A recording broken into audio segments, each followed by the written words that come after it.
Aqui, Casa Grande, Caio, Alexandre Losetti, Serginho Xavier, o Galvão com o Maurício Saraiva e o Patrick, que está já conosco, direto de Porto Alegre.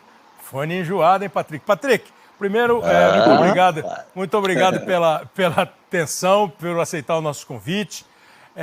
Desde o começo da tarde, Patrick, que o editor-chefe do programa está me azucrinando para eu perguntar para você, no Boa Noite, sobre o seu bigode. Eu falei, não, pera um pouquinho, do que você está falando? Falei, não, pergunta, o bigode chama espaguete, o bigode chama não sei o que lá. Eu não sei como chama, mas que fica bom quando você estiver pensativo, hein, Patrick? Só aqui, ó. Aquele gol que eu fiz, aquele gol que eu perdi. Hein, como é que chama esse bigode aí? Boa noite, Patrick.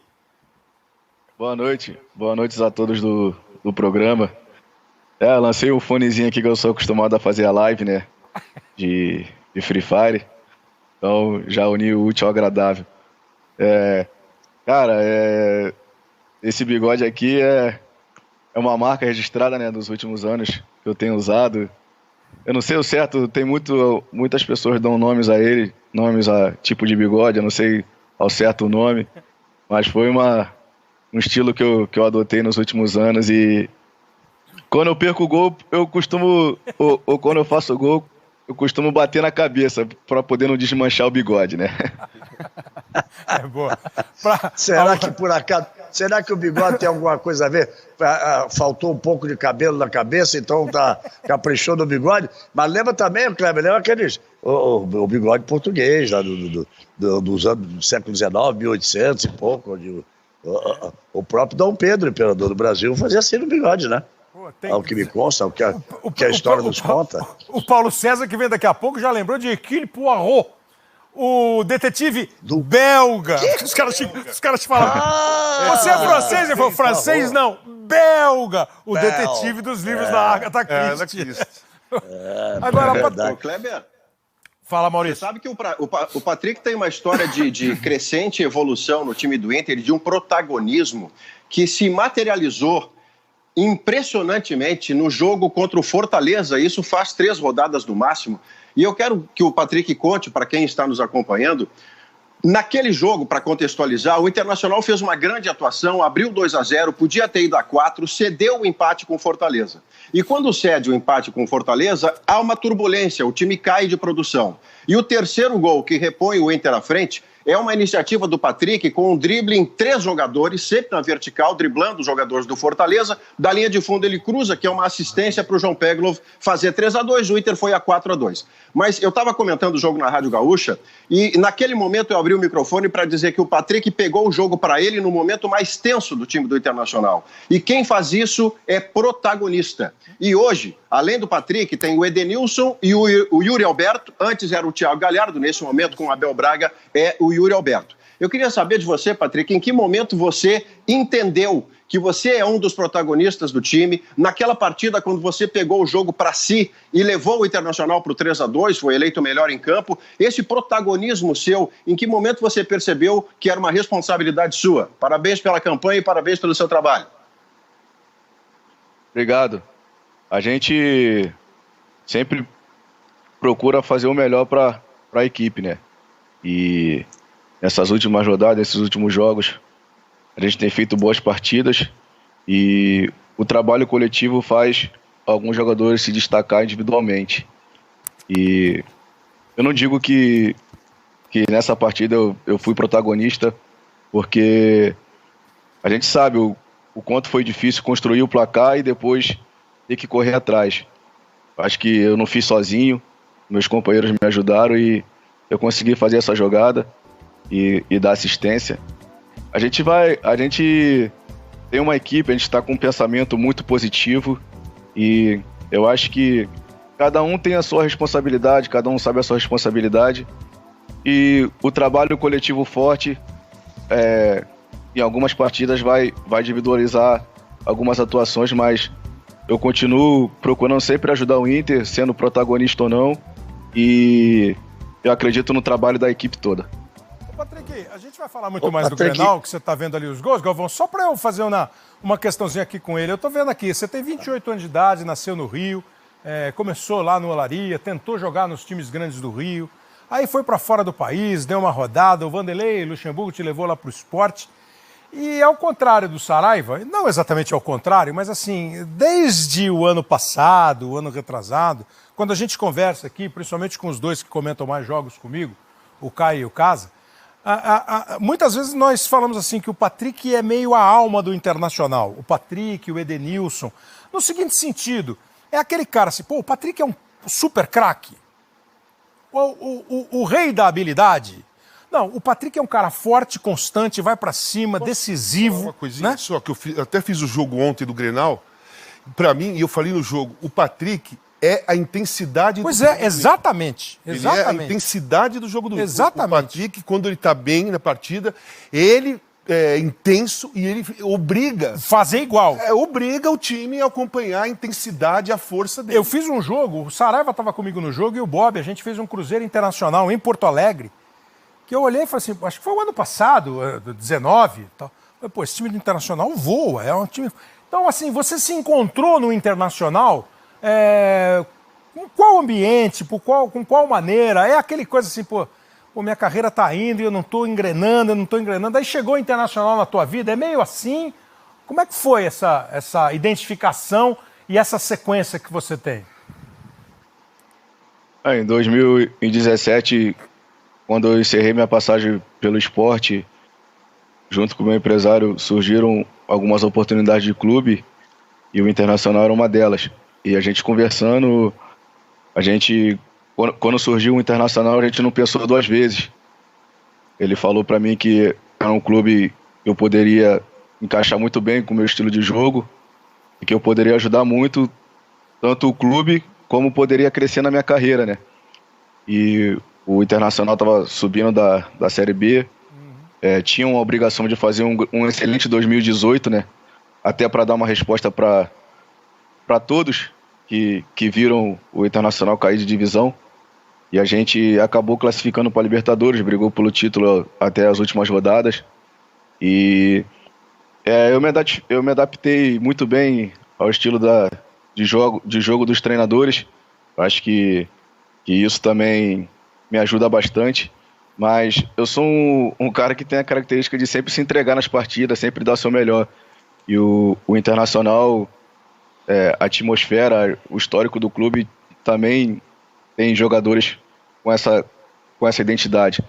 Então acho que casou, e entre partidas boas e momentos ruins, eu sempre tentei dar meu melhor, e hoje a gente está nessa crescente aí, nesse segmento aí em busca do título, e eu fico feliz por estar ajudando, por estar crescendo junto com o clube.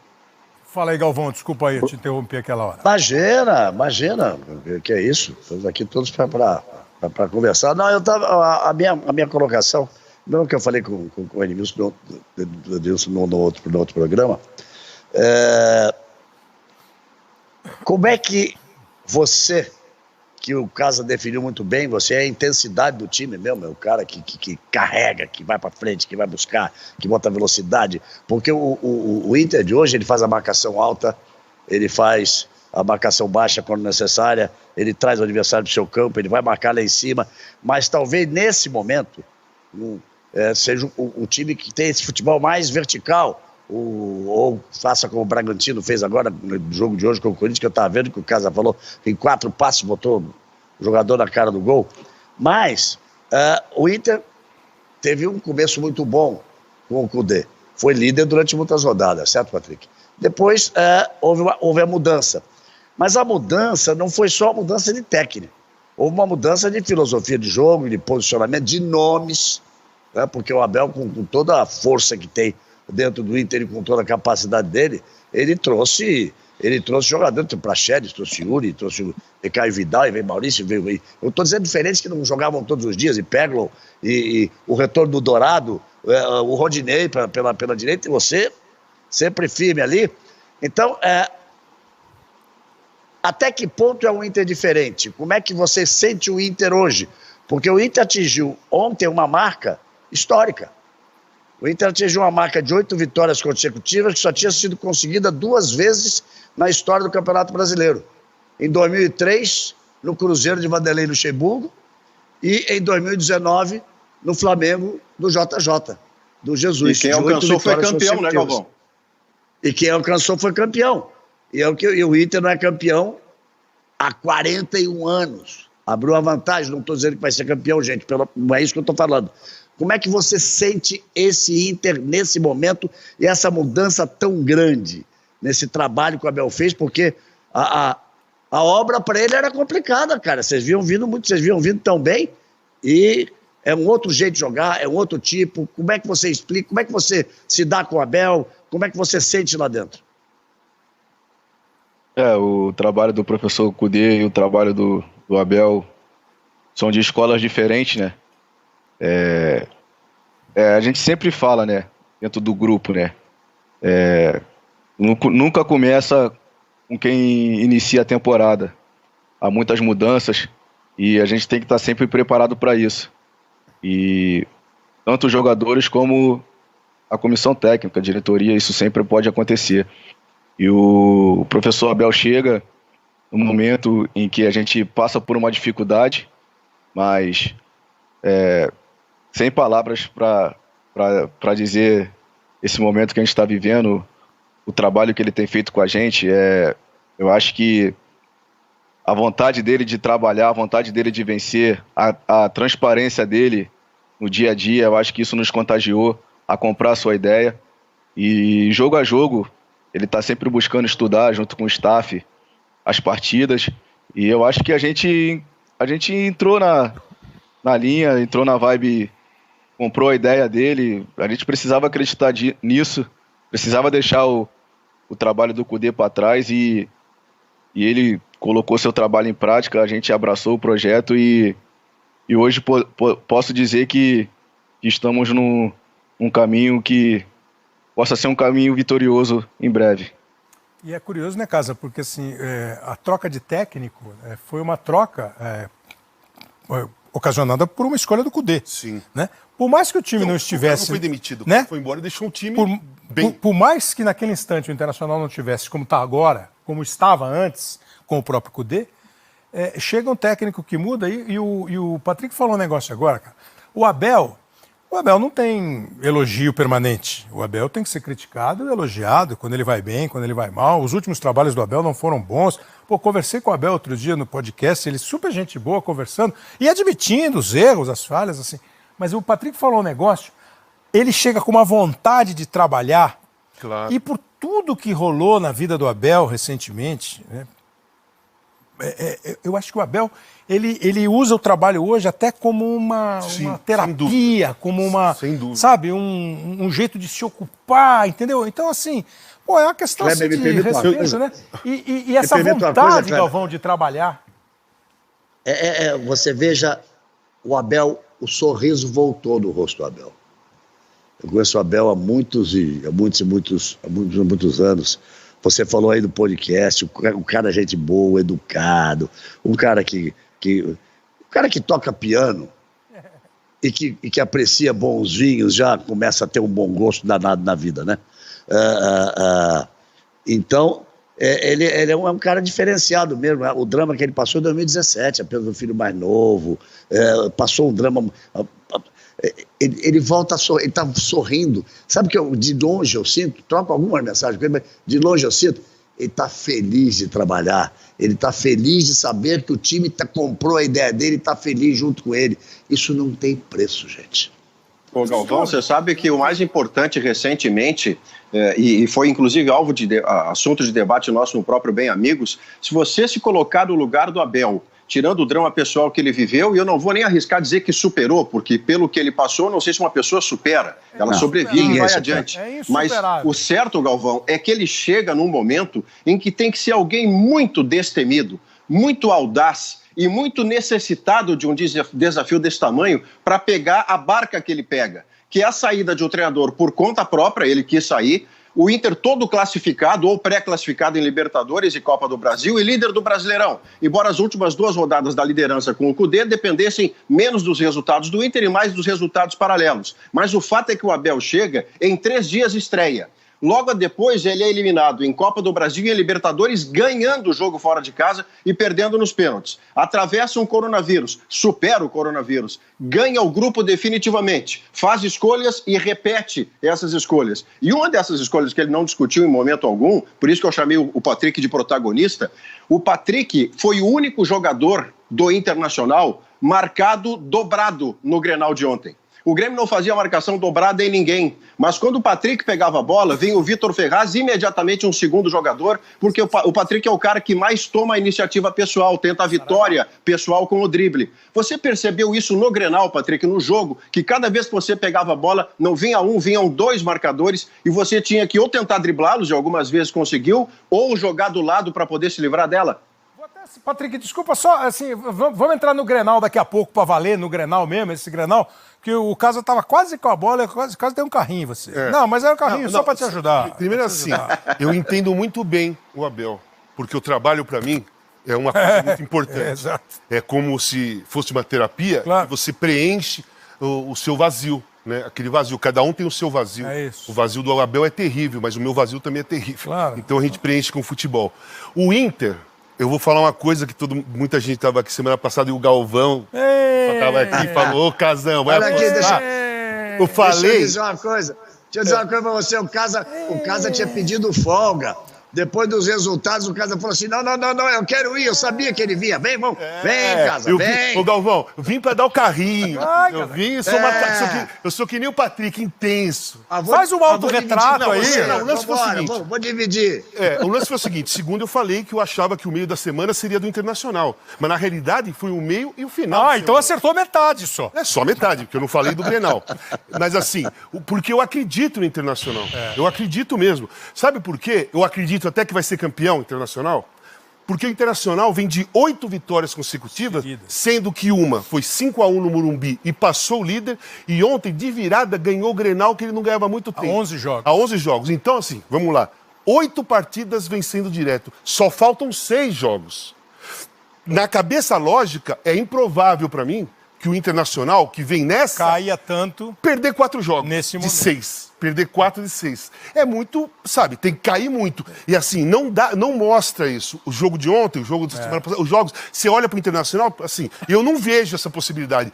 Mas ela existe, claro. Mas eu não vejo. Eu queria fazer uma pergunta pro Patrick, o seguinte, como eu falei, que eu acho que ele é a intensidade do time do Internacional.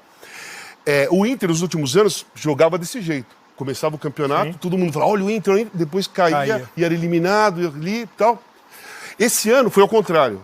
O Inter arrancou na reta final. Subiu, caiu e subiu agora. E os últimos 2 jogos foram de vitórias grandes. Significativas. Como está sendo o trabalho, Patrick, do lado psicológico, do lado emocional, porque o lado físico e o lado tático e técnico está perfeito. Para não encantar demais?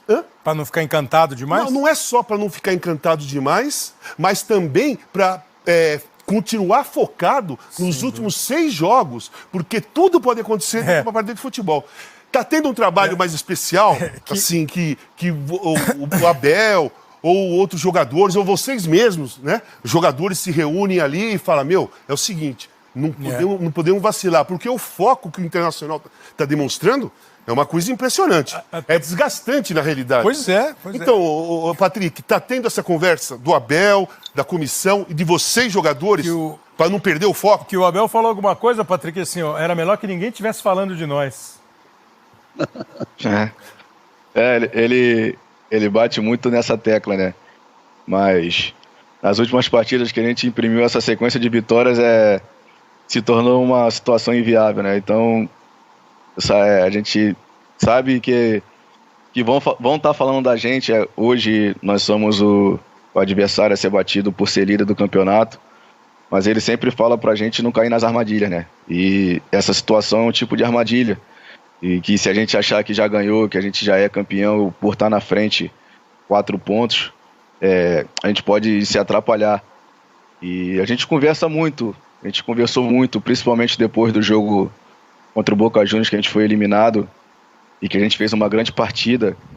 Acho que a gente mostrou para nós mesmos que a gente tinha um potencial gigante e que a gente não merecia estar passando por esse momento, vindo de uma eliminação da Copa do Brasil, vindo de uma eliminação da Libertadores e ter caído posições no Campeonato Brasileiro depois de ter liderado. Então a gente procura sempre estar conversando. A gente viu que a gente tinha um grupo que tinha condições de fazer grandes feitos, como a gente imprimiu agora essa sequência de 8 vitórias. A gente está sempre conversando entre a gente, o professor também sempre nos orienta para que a gente não caia, né, nas armadilhas, não relaxe, sempre mantenha o foco para poder, no final, conseguir o nosso objetivo. Eu acho que a gente está no caminho certo, a gente está numa crescente muito boa. Eu acho que a nossa terapia tem sido essa, o nosso trabalho no dia a dia, a nossa confiança um no outro e a nossa luta dentro de campo. Pois é, daqui a pouco, para a gente falar de Grenal mesmo, só queria fazer uma pergunta para você, Patrick. Eu estou vendo aqui, Internacional, 4 pontos a mais, chegou a 18 vitórias, já tem 2 vitórias a mais do que o segundo colocado, do que o terceiro colocado e o quarto colocado.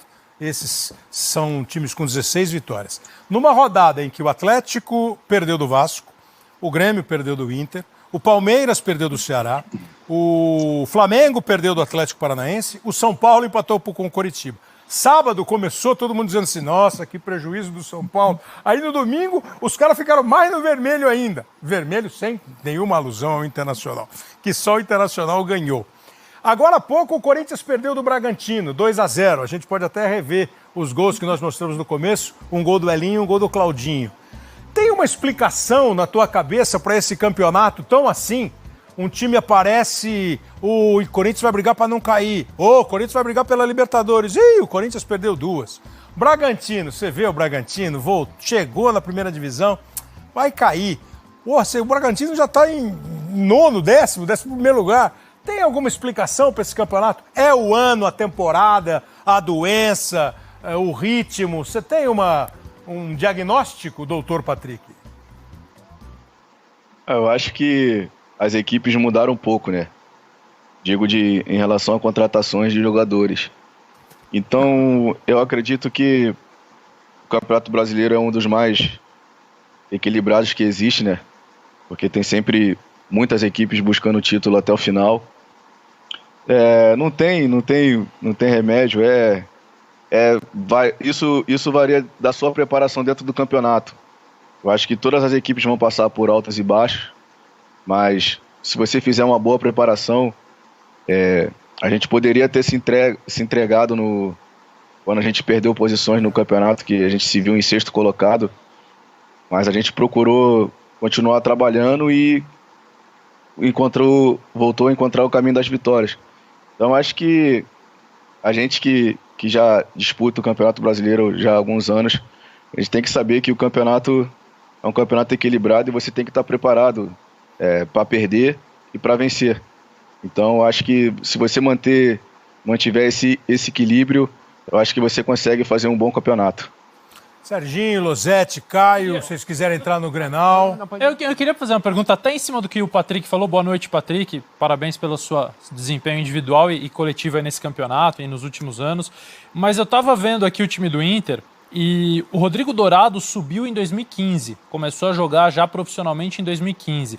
O Marcelo Lomba chegou em 2016. O Edenilson e o Cuesta em 2017, lá para março, já estavam jogando.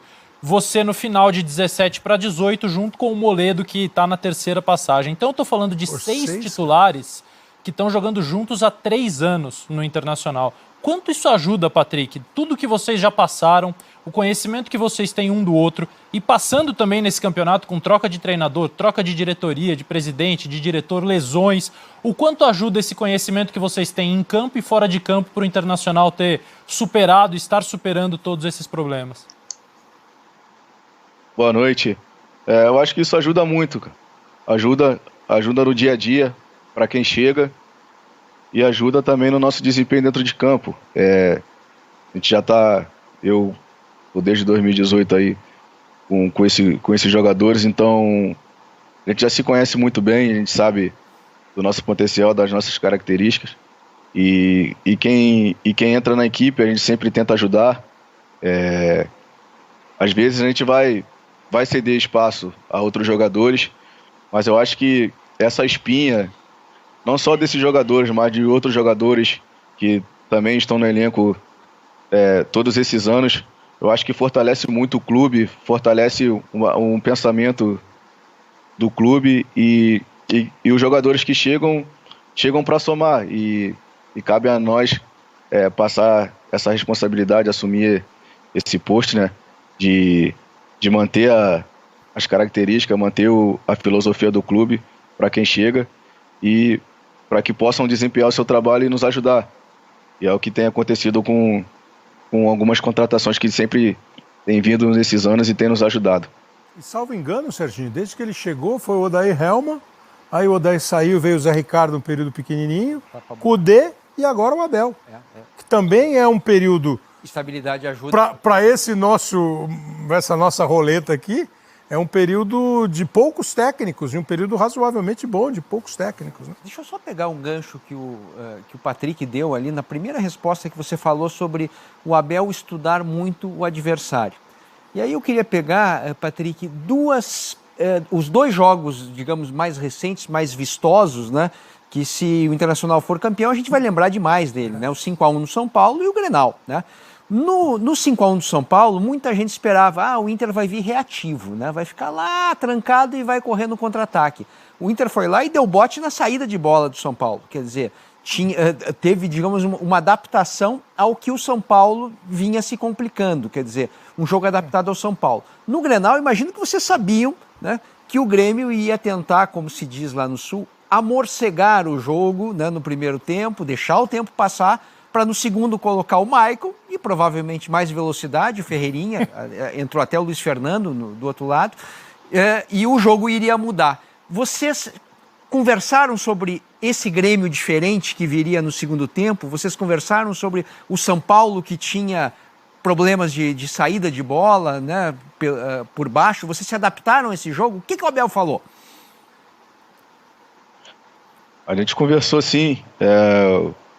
O professor Abel nos passou a seguinte informação, né? No jogo contra o São Paulo, ele viu muitas equipes marcando baixo, né? Esperando o São Paulo propor o jogo. E eu lembro uma das primeiras frases que ele disse pra gente que a nossa marcação ia ser em cima, que a gente ia tentar não deixar ele sair jogando, porque a gente fazendo esse tipo de marcação-pressão, a gente está mais perto do gol o tempo todo. Justamente porque eles têm cometido alguns erros, né, na saída de bola e têm tomado alguns gols. E ele falou que se a gente tivesse esse pensamento e acreditasse que a gente poderia roubar a bola, a gente estava mais perto do gol. E foi o que aconteceu em algumas jogadas, né? A gente conseguiu esse placar elástico. E no Grenal ele também passou a informação pra gente que no início a gente sabia que eles iam lançar a bola no Diego Souza para poder fazer raspagens e as passagens dos extremos. Eles têm um estilo de jogo assim, né? Ainda mais na casa do adversário. Nos últimos clássicos também eles sempre procuraram controlar o jogo, atrasar o jogo e depois imprimir o seu ritmo de jogo. E a gente sabia que a gente tinha que fazer uma boa marcação no meio campo, porque a criação do Grêmio passa muito pelos volantes, né? Então, a gente fez uma boa preparação, a gente fez um bom primeiro tempo, a gente fez um bom jogo e conseguimos sair vitoriosos nessas duas partidas. Quando o cara chega para você... Posso reabilitar a pergunta, Cleber? Pode, claro. Assim, só um detalhe, uma curiosidade aqui. Quando o cara fala, o Abel chega e fala assim, hoje nós vamos marcar lá em cima. Vocês ficam olhando um para o outro, falam assim, será que o professor enlouqueceu? Será que é isso mesmo? Ou vocês compram assim, de imediato, e conseguem ter a leitura de que esse é o jeito ideal de enfrentar esse ou aquele adversário? Eu particularmente, eu prefiro marcar em cima, né? Já fica mais próximo do gol, tem chance de criar mais oportunidade. Mas, inclusive, quando ele falou que a gente ia marcar em cima contra o São Paulo, a gente se olhou, né? Pensou, a gente tem que fazer uma marcação perfeita, porque se eles começarem a sair jogando e quebrar essas linhas, a gente vai ter problema. Então, a gente tem que respeitar o comando do treinador, né? E o que ele passar, eu acho que ele se preparou muito bem para passar essa informação pra gente, então eu acho que a gente tem que comprar a ideia, a gente comprou a ideia. Hoje a gente está no momento em que a gente sabe a experiência, o conhecimento do professor Abel, então o que ele passar a gente compra e a gente vai junto até o final. Só uma coisa. Me desculpe, marcação de pressão. senão se eu perder, casa, porque senão se perder o gancho fica difícil. Ele falou que a gente se olhou. A pergunta que eu faço é a seguinte: que, marcar em cima, você precisa saber como mexer as peças, como você mesmo falou, né? Como se movimentar. Para isso precisa treino. O Inter tem marcado no mesmo jogo, ele marca em cima, mas ele alterna, ele volta, marca embaixo, ele faz a velocidade do contra-ataque, depois ele volta a marcar lá em cima. E nesse calendário maluco de jogo quase todo dia, quando é que treina isso? Vocês têm treinado isso? Tem sido mais uma conversa? Onde é que arruma tempo para treinar isso? Pra vocês comprarem tanta essa ideia? A gente está fazendo um excelente trabalho de recuperação após as partidas e praticamente sempre na véspera do jogo ele tenta passar o pensamento de jogo da próxima partida, porque a gente sempre precisa descansar, a gente precisa treinar, mas a gente precisa descansar, e às vezes o descanso é melhor do que o treino. Mas uma coisa rápida, ele passa o pensamento dele, e isso é uma coisa também que tem sido muito fantástica no nosso grupo, que a gente tem se adaptado muito bem às ideias, às situações dos treinamentos e na partida. Como vocês disseram aí, a gente faz outros tipos de marcação durante o jogo. Eu acho que a gente já está com isso em mente, já está preparado e saber lidar com a situação do jogo.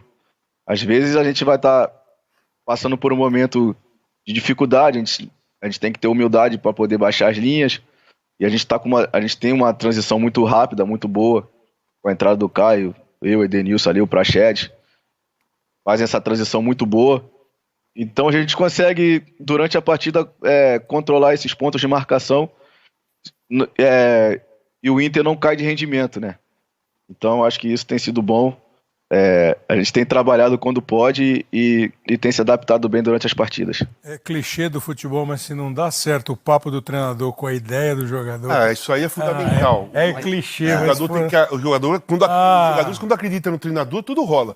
Eu ia falar o seguinte, marcação-pressão, como o Inter fez contra o São Paulo, primeiro, você corre menos, porque você vai forçar o erro adversário, ou então você vai roubar a bola ali na intermediária. Mas ele estava preocupado que se passa a linha, ele vai ter que correr pra caramba. Sim, mas tudo bem, mas isso daí, cara, táticas de futebol, táticas de futebol, sempre você corre um risco de alguma coisa. Não é aquela tática perfeita que você não corre risco nenhum. O que eles fizeram, na minha opinião, não sei se o Abel falou isso, se foi conversado isso, é o seguinte, tentar matar o jogo em 20 minutos. Foi o que o Inter fez. Contra o São Paulo. Foi pra cima, marcou pressão, dificultou a saída, forçou o erro, roubou bola pra matar o jogo ali. Porque sabia que depois ia voltar para fazer a marcação um pouco mais atrás, e o São Paulo ia ter que sair para ir buscar o empate. Isso, eu acho, assim, como se diz, elogiar, porque isso não é fácil de fazer. Você fazendo a mesma partida, dois tipos de táticas completamente diferentes, né? Sendo que a primeira é fundamental, porque você vai jogar lá em cima o seu time para tentar tudo ali, para tentar fazer 2 gols, depois voltar. O Patrick, num trabalho que tem 14 jogos. Então, o Patrick, e aquilo que eu disse, sem o tempo para treinar, né? Muito mais na conversa do que no treino. Contra o São Paulo, especificamente, contra o São Paulo, vocês fizeram aquela marcação, pressão inicial para tentar em 15, 20 minutos fazer 2 gols e dificultar o São Paulo, matar o jogo ali, para o São Paulo virar contra-ataque, ou só marcou para não deixar sair, para o jogo do São Paulo não fluir? Não, a gente conversou, né? E o Abel, a gente não conversou sobre 15, 20 minutos. A gente pensou em marcar a pressão o tempo todo. A gente sabia que corria esse risco de quebrar as linhas, né? E ter que correr para trás. Mas a gente também acreditava que a gente podia roubar a bola e fazer gols. Então a primeira estratégia era de pressionar eles, tentar dificultar a saída de bola, roubar a bola e fazer o gol. A gente até conversou durante a preparação que a gente ia ter alguns contra-ataques, né? Algumas roubadas de bola. E a gente tinha que matar o jogo, tinha que fazer os gols. Porque senão, depois, durante a partida, se eles começassem a criar volume de jogo, a gente ia ter dificuldade e não ia ter aproveitado as oportunidades que a gente ia ter criado durante a partida. Mas graças a Deus a gente conseguiu aproveitar essas oportunidades, conseguimos fazer gols no primeiro e no segundo tempo e sair com a vitória dentro do jogo. E é claro que quando eu tô, o Kleber, o Caio vai... Deixa só o Caio fazer a dele aqui, Saraiva, que aí nós vamos pro Grenal mesmo. Quando eu falei correr para trás, é lógico que corre para trás, mas é só uma força de expressão, porque esse tipo de marcação, ela é tão dinâmica, ela é tão entrosada, que assim, vamos imaginar que o Patrick, o Yuri e o Edenilson façam uma primeira linha.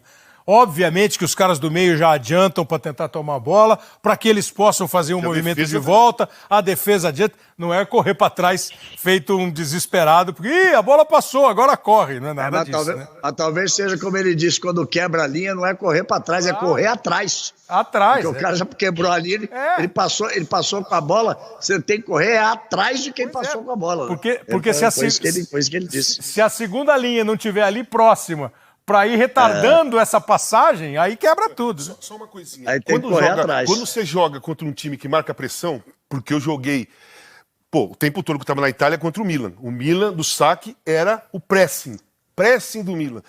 É desesperador. Pois é. Porque você não consegue sair jogando, o time marca você pressão, você fica às vezes 20 minutos sem conseguir chegar no meio campo. Começa a errar. Começa a errar, o desespero começa a chegar. Fala, Caio. Não, primeiro é muito legal. Patrick, abraço, parabéns pela campanha e desses últimos anos que você tem jogado muita bola. Mas é muito legal ter você aqui, Obrigado. Primeiro para eu me retratar. Eu não sou aquele comentarista que fica contando só vitória, não. Eu acho que é legal a gente contar as derrotas. E eu fui um dos caras... E nós fizemos um cálculo, tá com 2 derrotas, 2 vitórias, 3 empates e o número de derrotas... 7. Essa que você tá somando agora é 8ª. Você tá tentando fugir do rebaixamento. Não, mas vai lá que nós não vamos mudar o treinador. A gente vai até o fim com você. Banca que no final dá certo. Não, eu fui um dos caras que naquele momento, naquele início de trabalho do Abel, até pela mudança na forma de jogar e aquelas 3 derrotas, 4 resultados ruins de início de trabalho, descartei o Inter da disputa pelo título. E, obviamente, eu estava errado e é muito legal ver a forma como vocês se reinventaram tantas vezes ao longo da temporada. E é aí que eu queria chegar e queria ouvir de vocês se existe algum tipo de trabalho mental, porque ninguém se reinventou tanto esse ano como o Internacional. Vocês perderam o Guerreiro, depois vocês perderam o Sarabia, depois vocês perderam o Bosquilha, depois vocês perderam o treinador e de repente vocês saíram dos 2 primeiros lugares para um 6º lugar e um distanciamento enorme para aqueles primeiros colocados. Thiago Galhardo fora. Moledo. E aí vocês vêm de uma partida fantástica, assustadora, no lado bom da coisa, é um elogio que eu faço, pelo tamanho do jogo, confronto direto fora de casa e vocês amassaram o São Paulo. E agora vocês vêm para um Grenal, saem atrás do placar, acho que eram 11 jogos, né? Sem vitórias. 11. E no último minuto, mais uma vez, dão a volta por cima. Eu acho que vocês emocionalmente estão muito fortes. É do jogador, é um trabalho que existe da diretoria, tem o dedo do Abel. Qual é o segredo para vocês se reinventarem tantas vezes ao longo da temporada? Fala, Caio, obrigado. Cara, isso é um pouco de tudo, né? Eu posso dizer que é um pouco de tudo. Como eu disse, passamos por dificuldade, turbulência durante a temporada e eu acho que a nossa maior perda foi os nossos companheiros de trabalho, né? E jogadores importantes que estavam ajudando a gente numa crescente dentro dos objetivos. E isso nos deixou chateado, mas ao mesmo tempo também nos fortaleceu mentalmente, justamente para que a gente possa dar essa resposta por eles, né? Porque eu acredito que todos eles teriam um desejo de estar em campo e a gente pode estar em campo, né? Então, eu acho que tudo que aconteceu nos serviu para fortalecer mentalmente, para que a gente possa sempre dar algo a mais dentro de campo pelos amigos, pelos companheiros que estão de fora. Eu acho que isso nos fortaleceu muito mentalmente e junto com o trabalho do Abel tem dado certo e espero que a gente consiga o nosso objetivo. O Saraiva, churrasqueiro ruim Quando a brasa está apagando, né, a única solução que você pega qualquer coisa e começa a abanar, assim, né, para aumentar. Aí os caras falam, que isso aí? Como é que você vai esquentar essa brasa agora falando de Grenal? Porque parece que o negócio aí tá quente, seu Maurício. Rapaz, é que aqui, de fato, na parte do Grêmio, que até a gente pode falar daqui a pouco, o Renato ontem errou a mão com declarações do tipo jogar com o time de transição, porque daqui a pouco não querem o Grêmio campeão, o Inter vai ter que ser campeão. O Renato errou a mão, foi por um caminho que não era o ideal, porque era uma derrota, não havia roubo, não havia escândalo, não havia palhaçada, havia alguém que ganhou o jogo do time dele, como antes ele ganhava muitas vezes e ontem perdeu. E o presidente, na mesma noite, o presidente Romildo já tirou da cabeça do Renato e de gremistas botar time de transição, porque o Grêmio tem que ter um plano B, caso não seja campeão de Copa do Brasil, tentar uma vaga de Libertadores via Brasileirão. Quinta joga com o Flamengo. Mas, já que falamos em Grenal, eu quero reeditar a pergunta projetando o Patrick para frente. Ontem, o único jogador que tinha a marcação dupla do Grêmio era você. Por causa da sua iniciativa pessoal, o drible que você tentava sempre e tem tentado com sucesso nos jogos. Isto, mais do que nunca, vai acontecer a partir de agora, porque será uma frente ampla contra o líder para tentar evitar o título do Inter. Você já tem em mente que você virou esse personagem visado, que vai ter marcação dupla no próximo jogo contra o Bragantino, contra os que virão, o próprio Flamengo, e que repertório você imagina para você para escapar disso, de ser marcado por mais de um jogador, já que você sempre tenta o drible e a iniciativa? Eu já imaginei, né, nas últimas partidas, tirando a partida do São Paulo, a partida do próprio Ceará lá, houve essa dobra de marcação contra o Fortaleza.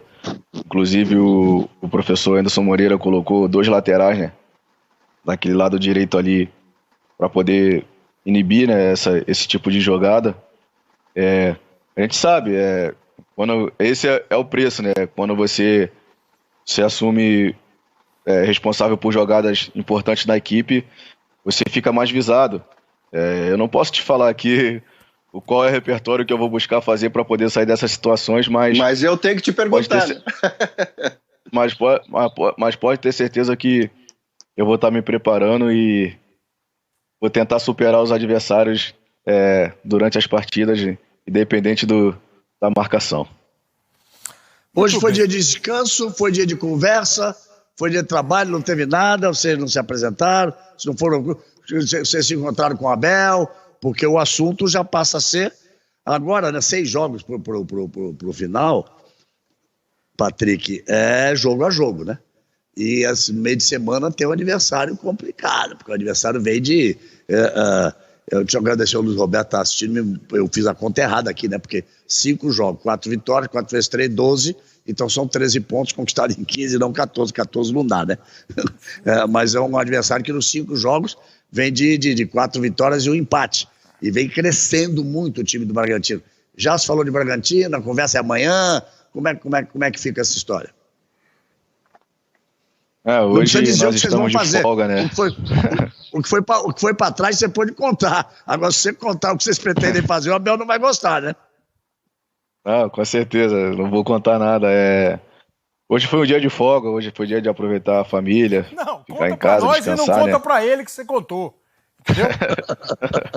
Tá bom. Você acha que ele não tá vendo, né? Eu acredito que a partir de amanhã o professor Abel já vai começar a passar o pensamento, né, sobre a equipe do Bragantino, que vem numa crescente muito boa, não perdeu ainda em 2021, né? É uma equipe com muitos jogadores talentosos. No Campeonato Brasileiro não tem partida fácil, né? Então a gente já sabe, a gente tem que focar, né, botar no nosso pensamento que vai ser mais uma partida difícil e escutar o que o professor Abel vai nos passar durante a semana e fazer uma boa preparação para poder conseguir a vitória dentro de casa. É o Bragantino. Você vê como é que é a loucura? Você vê como é que é a loucura, Kleber? Ele falou o que o professor Abel vai nos falar durante a semana. Hoje foi folga, amanhã é a chamada terça-feira, né? O calendário ficou maluco no futebol, mas os dias de semana não mudaram, não, né? Amanhã é terça-feira ainda, né? Não garanto. Depois de amanhã que... Depois de amanhã que dia que é? Quarta-feira. Quarta-feira quem joga? Então, a quarta-feira ficou sem jogo, né? Tá vazia. Ficou sem jogo. Tá vazia. Você vê, O calendário tão apertado. Ganharam um que... dia, cara. Pois Ganharam é. um dia. Não, por uma circunstância aí, não tem jogo no meio da semana, né? Essa vai ser a semana mais legal do campeonato, porque finalmente todos os times vão igualar fim de o semana, número de né? jogos. Então, Corinthians e Bahia também vai ser no meio. Então, porque São dois na terça e dois na quinta. amanhã tem Palmeiras e Vasco e Atlético e Santos. Aí na quinta, Grêmio e Flamengo, Corinthians e Bahia e Corinthians. E aí todo mundo fica 32. até domingo, porque final de semana já não tem Santos e Palmeiras. Já não tem Santos e Palmeiras, né? Ô, No Kleber, sábado. o Inter esse joga jogo domingo atrasado do Flamengo, Não, eu digo, esse jogo Santos e atrasado do Palmeiras Flamengo vão com o ficar com Grêmio, jogo atrasado. o Flamengo com o Grêmio jogando quinta-feira, o Flamengo, que é um dos candidatos diretos a título e enfrentará ainda o Internacional, depois deste jogo de quinta-feira, Inter e Flamengo terão até o fim do campeonato os mesmos adversários, além do confronto direto.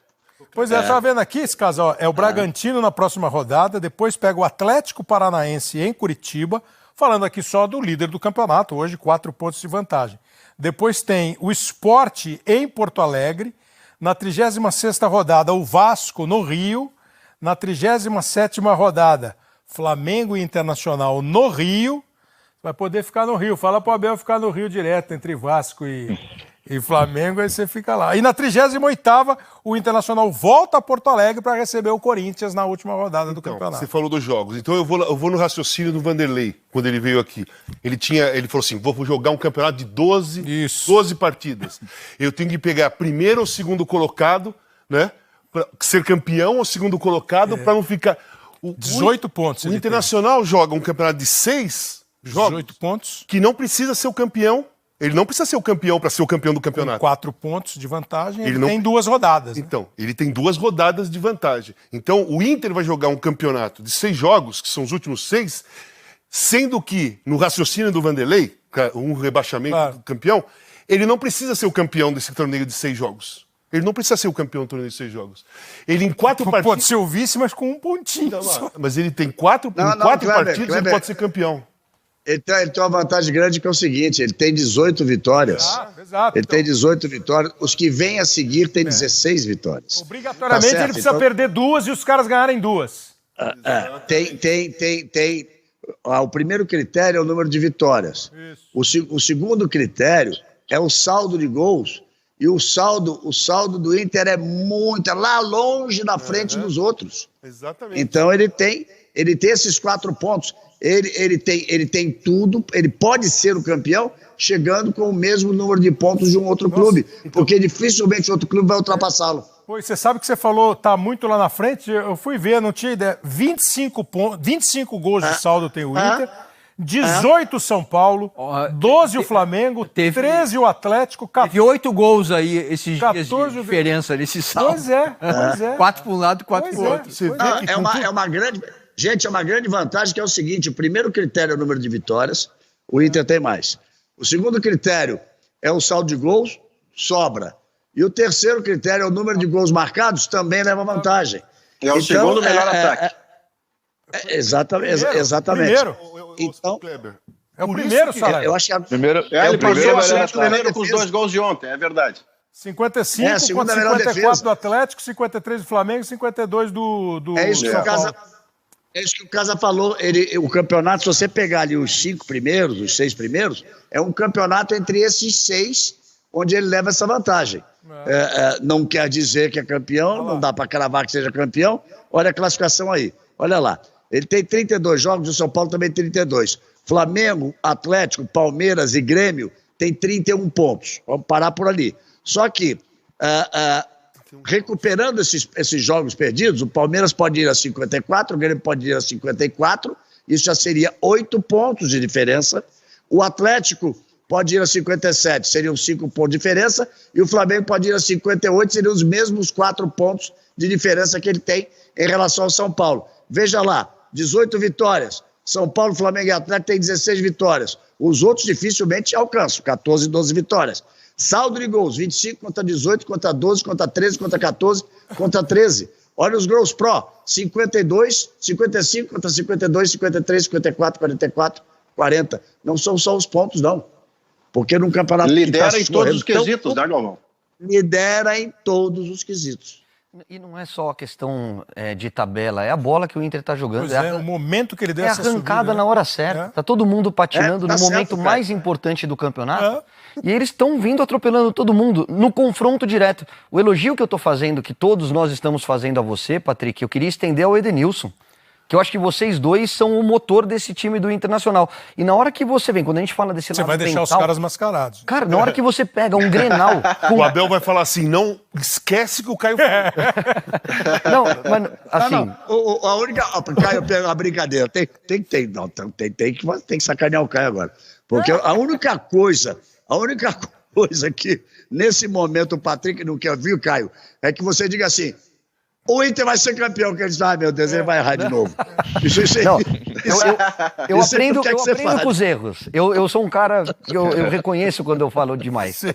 Mas, não, e eu acho que tá em aberto. Mas assim, olha o peso de você bater um pênalti no último minuto de um Grenal e olha a tranquilidade com que o Edenilson foi pra bola. Olha a categoria com que ele foi bater aquele pênalti. Ali tem um mundo nas costas dele. É ele contra o goleiro. E ele tinha feito o gol da última vitória do Inter. Então, independentemente do que tinha dois caras acontecer, ajoelhados em campo, viu, Caio? Na hora da cobrança do pênalti, o Nonato tá de costas pra cobrança. E o goleiro Marcelo Lomba tá de frente com a hora. O Patrick já tava no banco, que já tinha saído. Eu não sei como é que ele viu o gol, como é que ele viu a cobrança do pênalti. Mas eu fico imaginando o Edenilson olhando pro Nonato de costas e pro seu goleiro apontando pra Jesus. Olha, é um piano nas costas, hein? Não, e você, Patrick, como é que você estava, Patrick? Como é que você estava esperando essa cobrança do Edenilson? Tava de costas também, tava com a mão na cabeça, tava mexendo no bigode, como é que você estava? Eu sentei do lado do doutor Caputo e cruzei os dedos e a perna tava batendo assim, que eu não conseguia deixar a perna parada esperando ele bater o pênalti. Quando ele chutou, a gente chutou junto e saiu para comemorar, mas...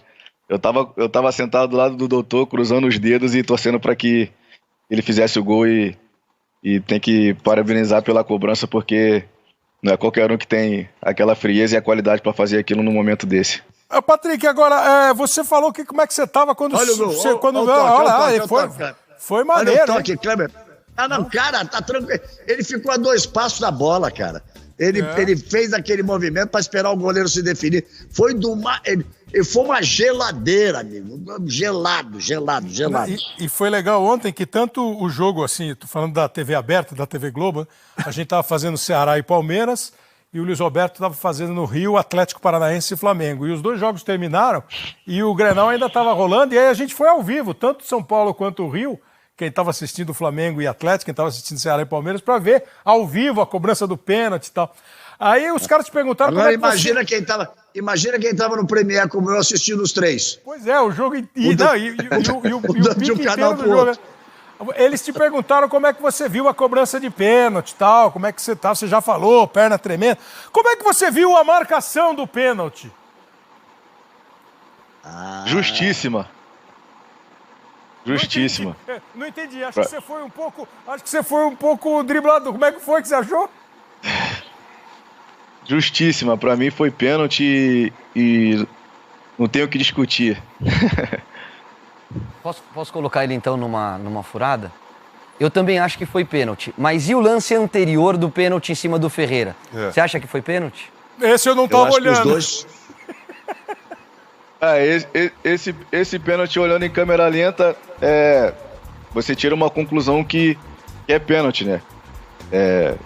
Eu acho que o Nonato tem um toque nas costas dele, mas eu acredito que não foi o suficiente para derrubar ele, ainda mais da maneira que ele caiu. Então, eu acho que a arbitragem foi muito bem.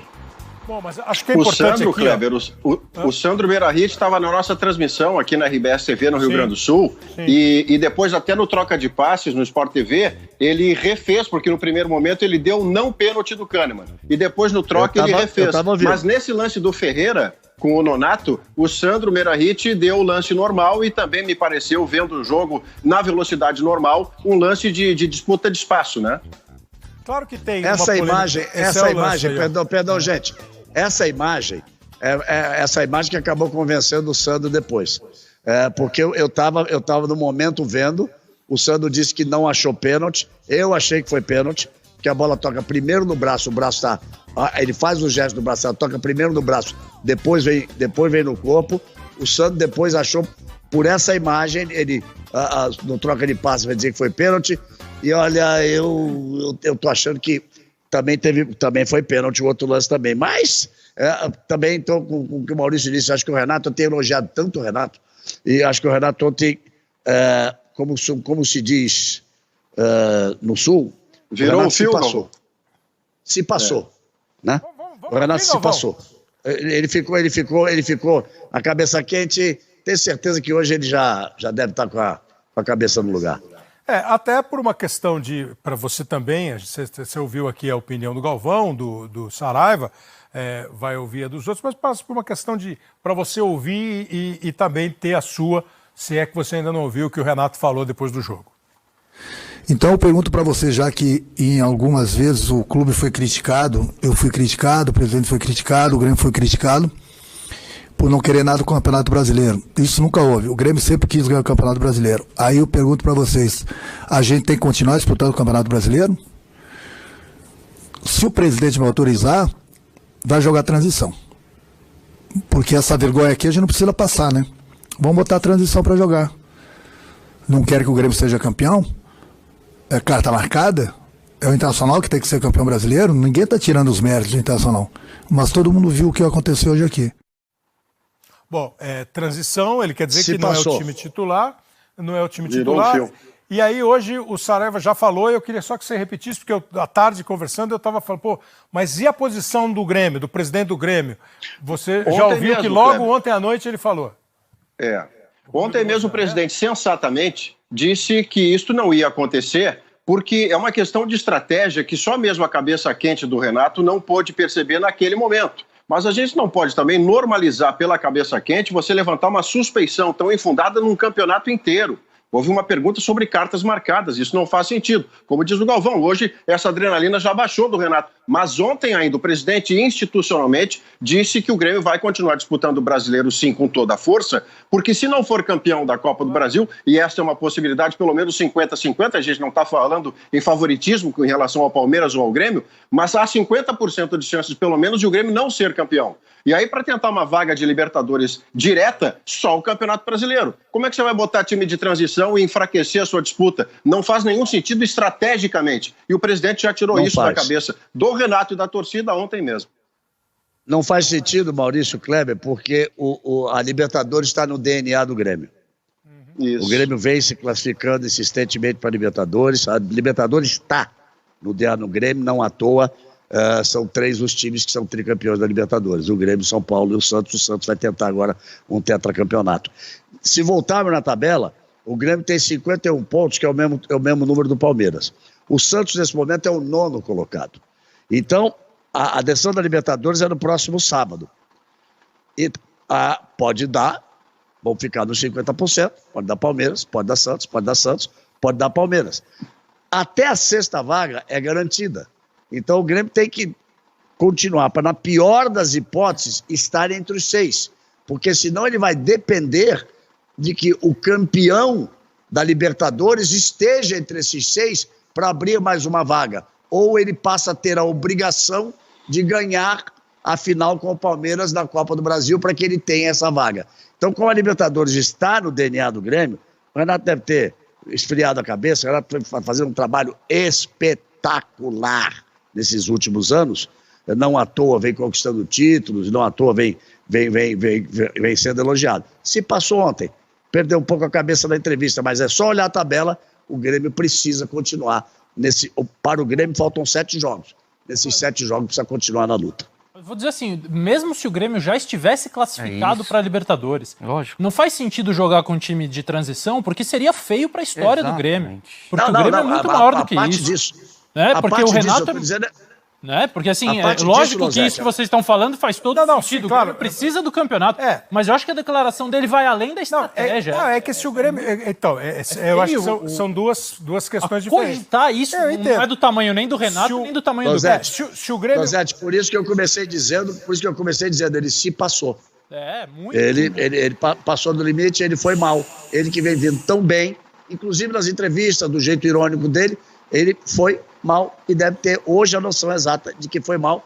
É isso que você disse, Losetti, não cabe Não cabe colocar uma suspeita de carta marcada em cima de um campeonato inteiro. Aí entra a parte esportiva, que o Grêmio tem sim que continuar buscando ganhar todos os jogos. Que é basicamente essa questão. O Grêmio podia estar classificado para a Libertadores do ano que vem. E podia botar um time de garotos de 18 anos, 16 anos e dizer assim, olha, eu já estou classificado, eu não vou mais ser campeão brasileiro, eu quero agora testar o meu garoto. O problema é o motivo que ele dá para essa eventual... E eu até queria saber do Patrick... eu vou falar porque eu preciso... Tem mais uma porque talvez essa tenha sido a vitória mais saborosa de todas, né, Patrick? Por tudo isso, pelo tempo de sem ganhar, assim, o gosto para vocês do elenco do Inter de ganhar o Grenal depois de 11 jogos. E acrescento, Patrick, essas questões de polêmica, porque já teve jogo que vocês saíram brigando com o juiz, reclamando com o árbitro, dizendo que foram prejudicados. Já teve jogo que acabou, vocês olharam e falaram assim, o cara errou a nosso favor. Esse balanço aí, que às vezes vocês perdem a cabeça mesmo, como às vezes a gente fala bobagem, mais aqui o Caio do que os outros. Como é que é essa parada assim? Não, ele que falou que ele tá com um monte de derrota. Não, eu contei uma só. Você que botou mais um monte na minha conta. Maldade. Não, é que nem o Galvão. Eu vou ter que sacanear o Caio. Eu vou ter que sacanear o Caio. Eu vou ter que sacanear o Caio. Eu vou ter que sacanear o Caio. Eu lembrei daquele bonequinho da família Dinossauro. De novo! Eu tenho que sacanear o Caio. De novo! Fala, Patrick. Então, todo mundo erra, né? Às vezes nós jogadores erramos, às vezes a arbitragem ajuda ou prejudica uma equipe, né? Todo mundo está sujeito a erro. É normal, eu acho que é do ser humano, né? Do jogador. A gente reclamar. A gente eu acho que também não acho certo se conformar com a situação. Acho que a gente acaba vendo o erro, a gente acaba ficando inconformado, acaba achando ruim. Às vezes age de cabeça quente, fala algumas besteiras, mas infelizmente isso acontece. Não dá pra ser tudo perfeito, né? E respondendo a pergunta do Alexandre, foi uma vitória, a gente tira um peso das costas, né? Porque a gente vinha de uma sequência de derrotas. Eu, inclusive, estou aqui desde 2018, então participei de muitas e precisava dessa vitória, né? E essa vitória vem num momento muito importante pra gente, em que a gente abre uma vantagem na competição nacional, a gente fica firme na briga pelo título, a gente quebra um tabu, a gente bate um recorde. Então acho que o domingo foi um domingo mágico pra gente, para limpar a alma e poder seguir em frente. Eu preciso chamar o intervalo e despedir do Patrick para acabar. Tudo que foi falado em relação à declaração do Renato em colocar time transição. Tudo é certo, mas tem mais uma coisinha, porque você muda a disputa do campeonato. Por exemplo, o Internacional pegou o Grêmio com o time titular. O outro vai pegar com então, aí a continuação do campeonato, se o time coloca um time reserva, né, você muda a honestidade dos jogos. Mas não seria uma novidade, né, Casa? Não, isso aí acontece todos os anos, de botar time reserva. Não, peraí, Serginho.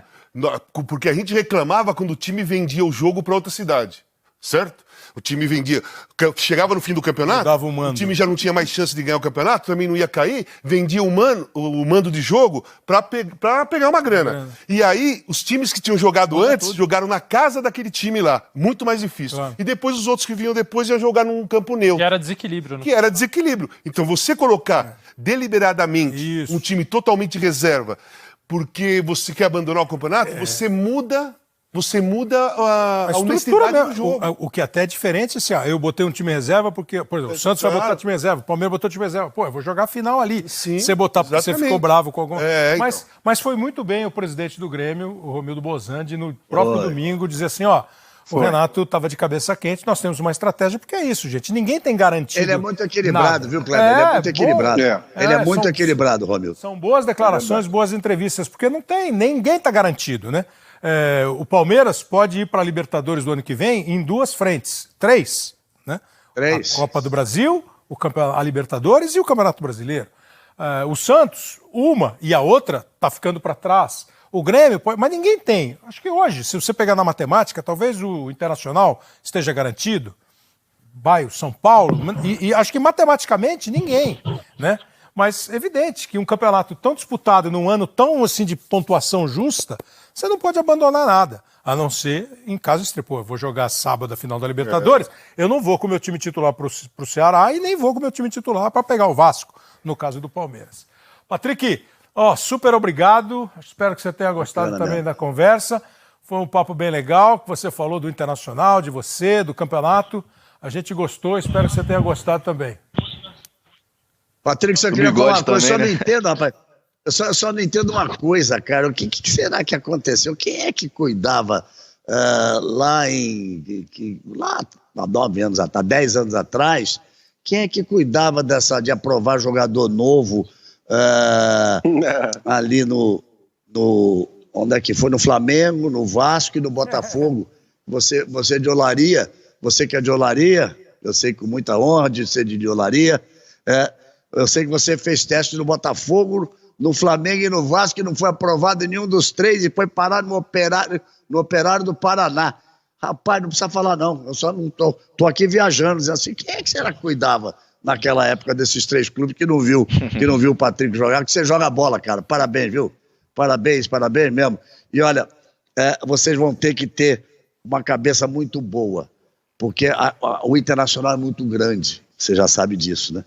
Eu estava aqui pensando nos jogadores que foram campeões dos 3 títulos nos anos 70, de você pensar, você pensar em Manga, se você começar a pensar em Figueiredo e Marinho Pérez, você começar a pensar em Batista, em Carpegiani, em Falcão, em Valdomiro, em Dario, em Lula, nossa, o tamanho dos caras, né? E ter esses 41 anos, deu para entender, né? A cada jogo que vocês vão conseguindo o resultado, pode ir se aproximando mais de se juntar a esses grandes caras. A cabeça vai ter que funcionar, porque dá uma pinta de que a pressão aumenta, né, Patrick? Eu acho que a gente não tá nem dimensionando o que vai ser isso, né? Pra nossa carreira, né? Se caso aconteça o título, a gente entrar para a história do clube, né? Mas a gente vai continuar batalhando, vai continuar trabalhando para que isso aconteça, porque vai ser muito bom pra gente, né? E eu acho que a gente tá batalhando para isso. Quero agradecer a todos aí também, dar boa noite e dizer pro torcedor colorado que o Inter a gente vai se empenhar ao máximo para poder trazer esse título aí, com todo respeito a todos os adversários do Campeonato Brasileiro. Eu não sei se ainda tem no caminho do túnel do vestiário para o campo do Beira-Rio. Se tiver ainda uma sequência de fotos do gol do Falcão contra o Atlético, que é uma tabela que ele faz com o escurinho, né? O Dario dá um tapa na bola, aí ele dá pro escurinho joga para ele e ele faz o gol. Aí quando você estiver caminhando, você pega o bigode, vai olhando o bigode e fala assim, pô, os caras fizeram isso mesmo. Eles fizeram isso mesmo. Nessas escalações que o Galvão citou aí, de 75, 76 e 79. Ô, Kleber, só uma coisa. O Patrick, pra mim, né, minha opinião, o Patrick e o Edenilson, eles estão entre os melhores jogadores do campeonato. Formou uma seleção. Tem o Marinho lá no Santos, que tem uma continuidade, mas o Patrick e o Edenilson também. Valeu, Patrick. Foi muito elogio. Obrigado. Agora você vai dormir bem pra caramba. Espero que você tenha gostado aí. Valeu. Vou dormir sim, feliz com a família. Muito obrigado a todos aí, boa noite. Grande abraço. E no próximo bloco a gente só vai falar dos erros do Patrick no campeonato. Não, é mentira, Patrick! A gente vai pro intervalo. Ô, Maurício, tchau. Não, se você quiser, você vai jantar ou vai ficar com a gente, Maurício? Eu fico aqui todo o tempo que você disser. Então, daqui a pouco, o Paulo César Vasconcelos se junta ao Bem Amigos, ali no meio do ataque, no lugar do Patrick. E o Paulo César diz que dá muito mais intensidade ao jogo. A gente volta já.